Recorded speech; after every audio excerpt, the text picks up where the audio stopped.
Hello hi নমস্কার সবাইকে, আমি অঙ্কিতা। আর আজকে তোমাদের সাথে শেয়ার করব আমার প্রেগনেন্সি জার্নির 7 মান্থসের বেবি শাওয়ারের দিন, যেটা কিনা ছিল 23শে এপ্রিল। গরমে তো আমার অবস্থা খুব খারাপ।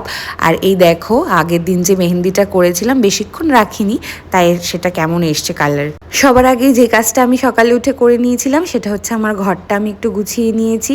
তো ঘরটা গোছানোর পর আমি রাধাকৃষ্ণকে প্রণাম করে আজকের দিনটা যেন ভালোভাবে কেটে যায় সেটারই প্রার্থনা করলাম আর চললাম সোজা স্নানে। আর এই দিকে কিন্তু আমার শ্বশুরবাড়িতে সমস্ত ডেকোরেটার্সের জিনিস চলে এসেছিল, আর এদিকে রান্না বান্নাও কিন্তু শুরু হয়ে গিয়েছিল।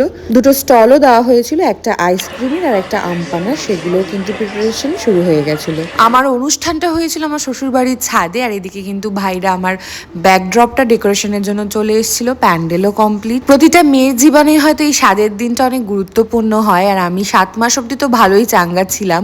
তো এই স্বাদের ডেকোরেশনটা কিন্তু অনেক দিন আগে থেকে আমার প্ল্যানিং ছিল, আর ভাইরা খুব সুন্দরভাবে সেটাকে আমার মনের মতো করে দিয়েছিল। এরপরেই বরমশাই আমার ব্রেকফাস্টটা দিয়ে যায়, যেটা ছিল লুচি আর নবরত্ন ছোলার ডাল, যেটা অসাধারণ টেস্ট ছিল। এরপরেই আমাকে সাজাতে চলে আসে অর্পিতা, আর হেয়ার করেছিল কিন্তু জিনা।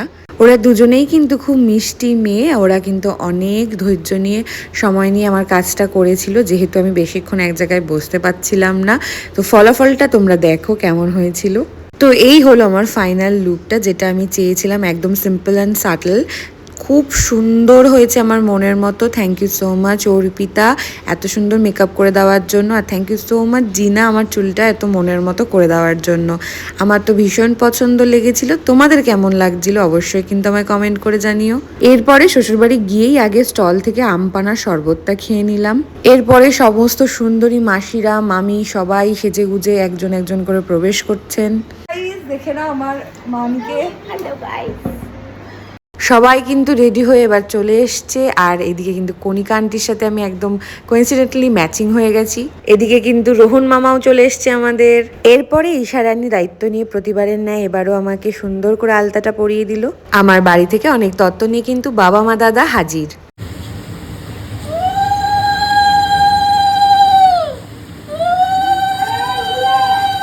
এগুলো ছিল আমার বাড়ি থেকে আসা সব তত্ত্ব, যেগুলো আমার পছন্দের বিভিন্ন জিনিস দিয়ে সাজানো।